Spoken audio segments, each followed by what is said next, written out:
যুক্তরাষ্ট্রে মধ্যরাত পেরিয়ে গেছে, এখন গভীর রাত। আমরা এসে পৌঁছেছি অবশেষে ফাইনালের ভেন্যু নিউ জার্সিতে।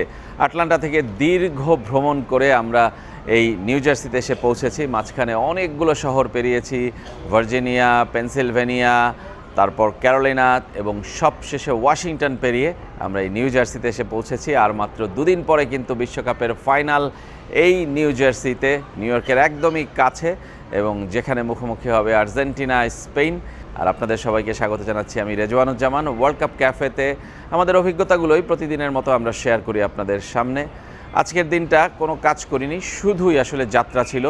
আটলান্টা থেকে এই নিউ জার্সি আসতে অনেক অনেক সময় লেগেছে এবং অনেকটা পথ পাড়ি দিতে হয়েছে। আমরা ফাইনালের অপেক্ষায় আছি আর্জেন্টিনা এবং স্পেনের, যেই দুই সাবেক বিশ্ব চ্যাম্পিয়ন নতুন করে চ্যাম্পিয়ন হবে কে, তার জন্য লড়বে 19 জুলাই এই নিউ জার্সি স্টেডিয়ামে, যেটি মেটলাইফ স্টেডিয়াম নামে পরিচিত, যেখান থেকে বিশ্বকাপের যাত্রা আমাদের শুরু হয়েছিল।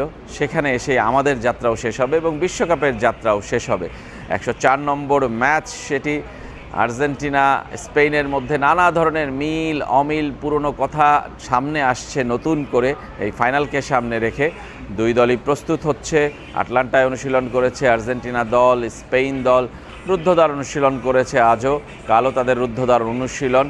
সব মিলে বলতে পারি যে একবারে শেষ মুহূর্তের পর্দা নামার আগের যে উত্তাপ উত্তেজনা, সেটা কিন্তু আমরা ফিল করতে পারছি।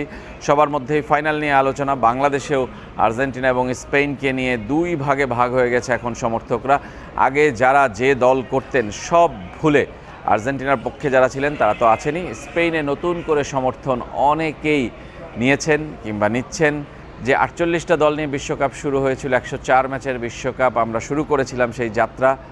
এখন আর দুটো দল টিকে রয়েছে এই ফাইনালের লড়াইয়ে। একটা দল চ্যাম্পিয়ন হবে। নতুন কোনো চ্যাম্পিয়ন কিন্তু পৃথিবী পাচ্ছে না, হয় ইউরোপ নইলে লাতিন আমেরিকা।